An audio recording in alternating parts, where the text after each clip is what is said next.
नमस्कार। आपका अखबार के इस अंक में आपका स्वागत है। मैं हूं प्रदीप सिंह।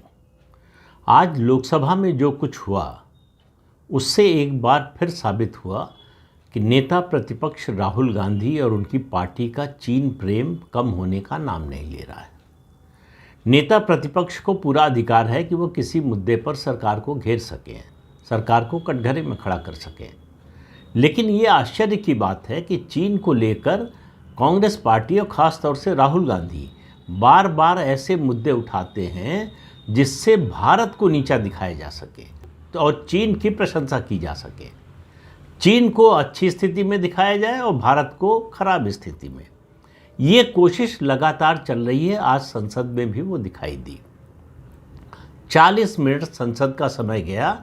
राहुल गांधी एक ऐसी किताब से उद्धरण देना चाहते थे जो डोकलाम में भारत चीन के बीच में सीमा विवाद हुआ था जिस समय, उसका जो किताब छपी ही नहीं है।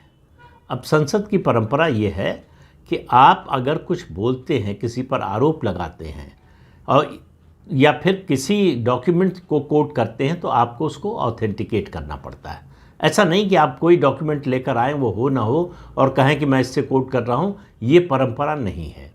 तो आपको ऑथेंटिकेट करना पड़ता है कि इसकी जिम्मेदारी मैं लेता हूं कि ये सही है, और वो गलत साबित हुआ तो फिर आपके खिलाफ एक्शन हो सकता है। उस आपके खिलाफ जो है प्रिविलेज मोशन आ सकता है, आपकी सदस्यता तक जा सकती है। ये नियम है। दूसरा नियम ये है कि आप किसी सदस्य पर, मंत्री पर, प्रधानमंत्री पर, किसी पर, ये पक्ष विपक्ष की बात नहीं है, सभी पक्षों पर लागू होता है कि अगर कोई आरोप लगाते हैं तो उसकी सूचना 24 घंटे पहले स्पीकर को, या राज्यसभा में है तो सभापति को देनी पड़ती है लिखित में कि आप ये आरोप लगाना चाहते हैं और इसके पक्ष में आपके पास ये प्रमाण है, ये तथ्य है। राहुल गांधी ने ऐसा कोई नोटिस दिया नहीं। वो दरअसल प्रधानमंत्री नरेंद्र मोदी और रक्षा मंत्री राजनाथ सिंह दोनों को कटघरे में खड़ा करना चाहते थे। वो बंदूक चला रहे थे पूर्व आर्मी चीफ जनरल नरवणे के कंधे पर रखकर। अब ये कहा जा रहा है कि ये बात जो वो कहने की कोशिश कर रहे थे वो जनरल नरवणे के संस्मरणों में जो किताब छपने वाली है उसमें है। वो किताब कहीं छपी नहीं है। जो किताब छपी ही नहीं है उसमें क्या है ये राहुल गांधी को कैसे मालूम हुआ? तो उन्होंने एक मैगज़ीन का हवाला दिया कि इस मैगज़ीन में छपा है। वो मैगज़ीन के बारे में आप सब लोगों को पता होगा कि वो एंटी इंडिया और एंटी बीजेपी और एंटी मोदी एजेंडा चलाती है, हमेशा चलाती है। तो उस मैगज़ीन में, किसी मैगज़ीन में छपा हो सकता है, मैं किसी मैगज़ीन के इंटेंशन पर सवाल नहीं उठा रहा हूँ।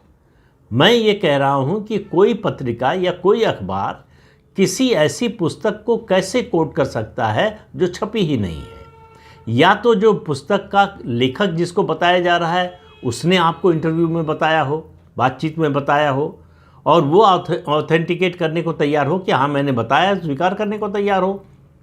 तो उसके दो ही तरीके होते हैं। एक होता है वॉइस रिकॉर्डिंग, दूसरा आजकल वीडियो रिकॉर्डिंग है।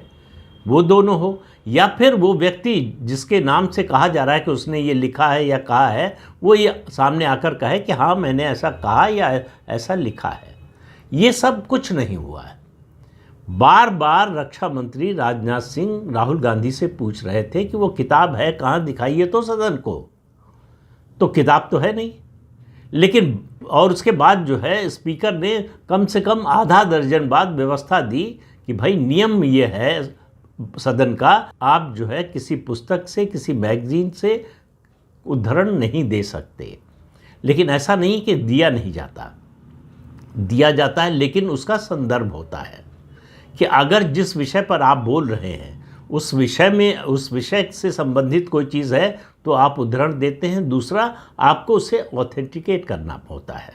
ये मैं दे रहा हूँ, ये पुस्तक है, इसमें ये छपा है। तो जो पुस्तक छपी नहीं है वो राहुल गांधी दे नहीं सकते, तो ऑथेंटिकेट कर नहीं सकते।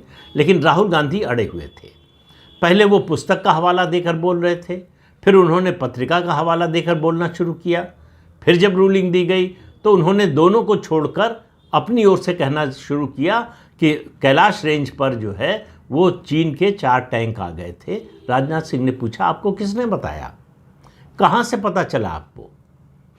तो सवाल ये है कि चीन ने क्या किया, ये बात केवल राहुल गांधी को मालूम है, भारत सरकार को नहीं मालूम है। ये वो बताने की कोशिश कर रहे थे, या फिर ये बताने की कोशिश कर रहे थे कि भारत सरकार को मालूम है लेकिन भारत सरकार छिपा रही है। अब सवाल यह है कि जो दावा चीन नहीं कर रहा है, चीन की तरफ से वो दावा राहुल गांधी क्यों कर रहे हैं? इसके पीछे उनका उद्देश्य क्या है? एक उद्देश्य तो समझ में आता है कि जो सत्तारूढ़ पार्टी है उसके दो बड़े नेताओं, प्रधानमंत्री और रक्षा मंत्री को वो घेरने की कोशिश कर रहे हैं, और वो अगर प्रतिपक्ष का नेता प्रधानमंत्री और रक्षा मंत्री को घेरने की कोशिश करे तो इसमें कुछ भी असंसदीय नहीं है, कुछ भी गलत नहीं है, लेकिन वो तथ्यात्मक रूप से सही होना चाहिए। ये नहीं हो सकता कि आप सदन में उठे और प्रधानमंत्री, रक्षा मंत्री या किसी मंत्री या किसी सदस्य के खिलाफ कोई भी आरोप लगा दें। आरोप लगाने से पहले आपको उसकी लिखित सूचना, जो मैंने पहले कहा, आपको स्पीकर को या सभापति को देनी पड़ती है, और फिर उसकी जिम्मेदारी लेनी पड़ती है कि अगर वो आरोप गलत साबित हुआ तो आपके खिलाफ एक्शन हो सकता है। राहुल गांधी उन दोनों बातों के लिए तैयार नहीं थे। वो बार बार कह रहे थे कि मैं ऑथेंटिकेट करने को तैयार हूं, लेकिन सवाल ये, क्या ऑथेंटिकेट करने को तैयार है? क्या वो ऐसी पुस्तक को ऑथेंटिकेट कर सकते हैं जो छपी ही नहीं है? इससे आगे उन्होंने कहा कि ये पुस्तक छपने नहीं दी गई, सरकार ने छपने नहीं दिया। तो रक्षा मंत्री राजनाथ सिंह ने पूछा कि भाई अगर ऐसा है कि किसी ने उसको छपने से रोका तो जनरल नरवणे कोर्ट क्यों नहीं गए? कोर्ट से पुस्तक छपवाने की जो है परमिशन क्यों नहीं ली? कोर्ट में मामला लेकर क्यों नहीं गए? उन्होंने प्रेस कॉन्फ्रेंस क्यों नहीं की? उन्होंने कोई बयान क्यों नहीं दिया? राहुल गांधी के पास इन बातों का जवाब नहीं था, वो देना भी नहीं चाहते थे। स्पीकर ने बार बार उनसे कहा कि ऐसा लगता है आप तय करके आए हैं कि आप विषय पर नहीं बोलेंगे। विषय क्या था? राष्ट्रपति का दोनों सदनों को संयुक्त रूप से जो अभिभाषण होता है संयुक्त अधिवेशन में, उस पर चर्चा होनी थी। राहुल गांधी राष्ट्रपति के अभिभाषण के विषय पर बोलने को तैयार नहीं थे। उन्होंने कहा कि मैं जिस विषय पर बोल रहा हूं मैं इस पर नहीं बोलने वाला था, लेकिन रूलिंग पार्टी के एक सांसद ने आरोप लगाया मेरे ऊपर और मेरी पार्टी के ऊपर, और हमारी देशभक्ति पर सवाल उठाया। वो बयान दिया था, वो बोला था तेजस्वी सूर्या, जो भारतीय जनता पार्टी के सांसद हैं बेंगलुरु से। उन्होंने कहा कि 2004 से 2014 के बीच में जितने भी राष्ट्रपति के अभिभाषण हुए हैं, और राष्ट्रपति का अभिभाषण सबको पता है कि वो सरकार का वक्तव्य होता है, उसमें कहीं भारत की संस्कृति, भारत की परंपरा, राष्ट्रभक्ति, देशभक्ति, इन शब्दों का कहीं जिक्र नहीं है। उन्होंने न तो राहुल गांधी के लिए कुछ कहा, न कांग्रेस पार्टी के लिए कहा कांग्रेस के सरकार में इन शब्दों का कोई जिक्र नहीं होता था, कोई उल्लेख नहीं होता था। राहुल गांधी ने कहा कि ये हमारी देशभक्ति पर सवाल उठा रहे हैं, तो हम अब इनके प्रधानमंत्री और रक्षा मंत्री और इनकी सरकार की देशभक्ति पर सवाल उठाएंगे। कैसे उठाएंगे? चीन की मदद से। यानी वो कहना ये चाहते हैं कि चीन का पक्ष सही है और भारत सरकार का पक्ष गलत है। आपको याद होगा कि डोकलाम विवाद के समय राहुल गांधी थे जो आधी रात में चीनी दूतावास में चीनी राजदूत से मिलने गए थे छिपकर। खबर बाहर आ गई तो कांग्रेस पार्टी ने खंडन किया कि नहीं मिलने गए थे। फिर चीनी दूतावास ने उसकी पुष्टि कर दी कि मिलने आए थे और फोटो जारी कर दिए।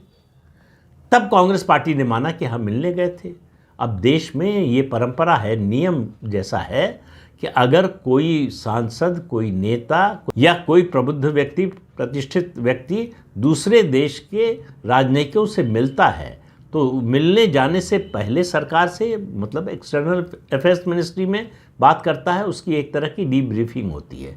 उसको सरकार का पक्ष बताया जाता है कि भारत सरकार का अगर इस मुद्दे पर आप बात करने जा रहे हैं तो उसमें क्या पक्ष है। और जब वो मिलकर लौटता है तो फिर वो भारत सरकार को ब्रीफ करता है कि हमारी ये बात हुई। तो राहुल गांधी चीनी राजदूत से मिलने से पहले ना तो उन्होंने डीब्रीफिंग में शामिल हुए और न लौटकर बताया कि उनकी क्या बात हुई। आज तक उन्होंने ये बताया नहीं कि उनकी चीनी राजदूत से क्या मुलाकात हुई, और ऐसे समय में जब भारत की और चीन की सीमाएं डोकलाम में आमने सामने थीं, दोनों में युद्ध जैसी नौबत आ गई थी।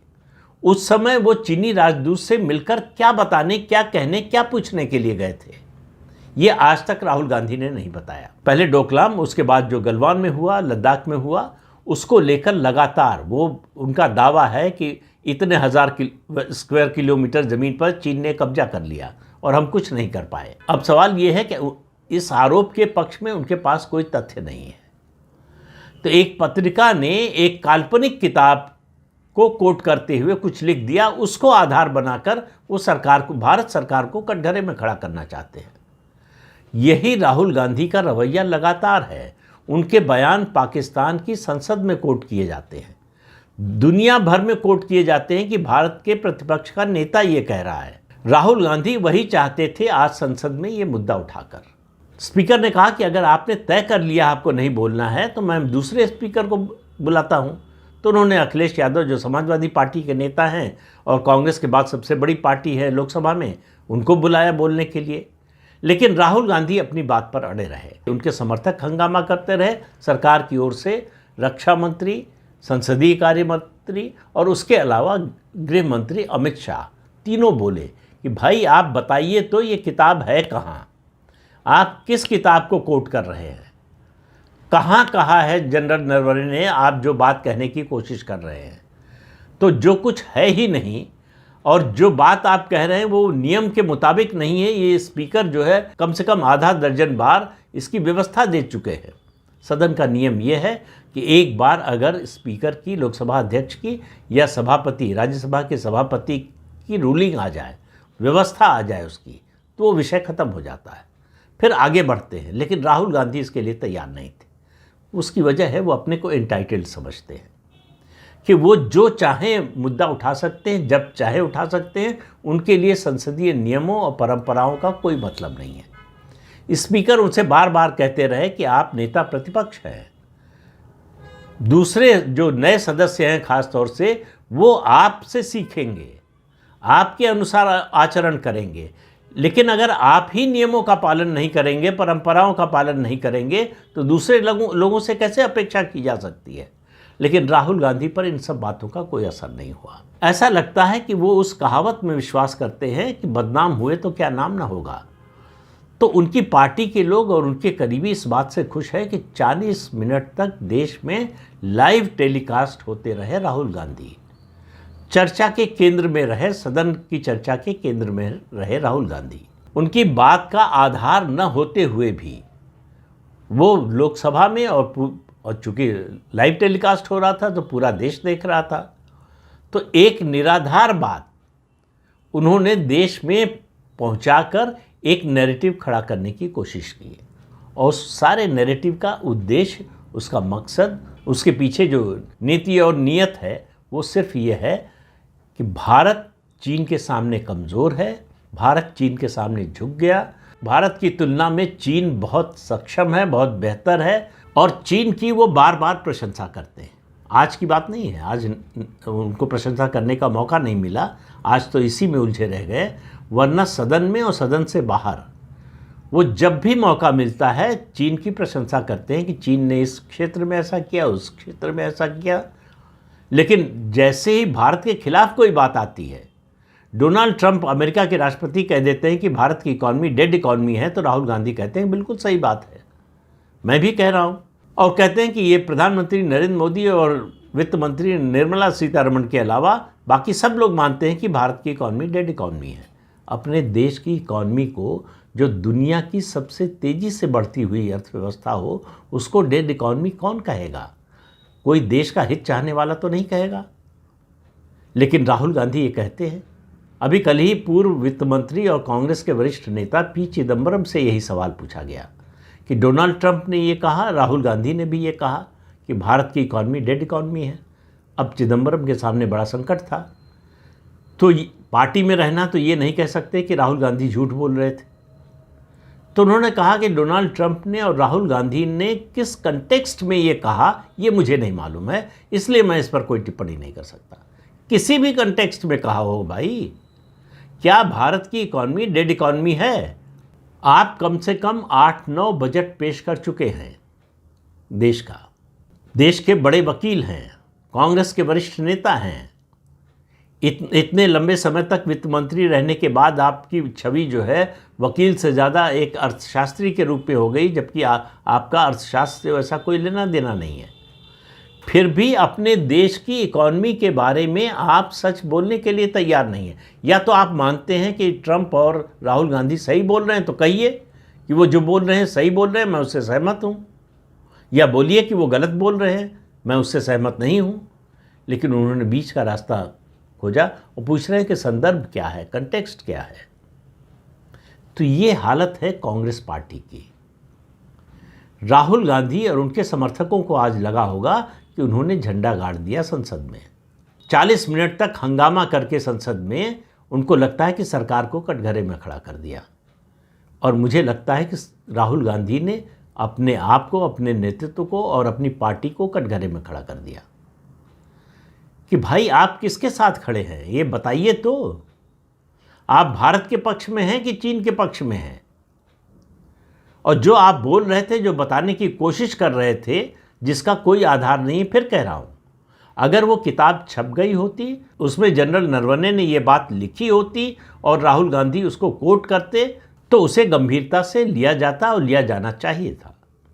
लेकिन वो किताब छपी ही नहीं है। वो किताब कई लोगों के इमेजिनेशन में है और उसी इमेजिनेशन के आधार पर एक पत्रिका ने कहा कि उसके ये कुछ हिस्से हैं। पब्लिशर ने वो किताब छापने से मना कर दिया। उसके बाद जनरल नरवणे का कोई बयान नहीं आया उस किताब के बारे में। वैसे भी सरकार का नियम ये है कि इस स्तर के अधिकारी अगर रिटायर होने के बाद कुछ लिखते हैं तो उससे पहले उनको सरकार की परमिशन लेनी पड़ती है, खास तौर से राष्ट्रीय सुरक्षा का मामला हो। ये राष्ट्रीय सुरक्षा से जुड़ा हुआ मामला है जिसको राहुल गांधी ने इतना सतही बना दिया, इसको गली मोहल्ले की लड़ाई जैसा बना दिया, एक पक्ष और दूसरे पक्ष का। उनको लगता है कि ये मुद्दा उठाकर वो भारत सरकार को, प्रधानमंत्री को, रक्षा मंत्री को बदनाम कर सकते हैं और उनको नीचा दिखा सकते हैं। अब नीचा वो दिखाने में सफल हुए असफल हुए, इसका फैसला तो इस देश का मतदाता, इस देश की जनता करेगी। लेकिन राहुल गांधी के इस कृत्य से उनकी प्रतिष्ठा बढ़ी हो, ऐसा कम से कम मुझे तो दिखाई नहीं दे रहा है। तो इस अंक में इतना ही। अगले अंक में फिर मिलेंगे किसी नए मुद्दे के साथ। तब तक के लिए अनुमति दीजिए। आपसे अनुरोध है कि ये चैनल देखिए, शेयर कीजिए, लाइक कीजिए और सब्सक्राइब जरूर कीजिए। नमस्कार।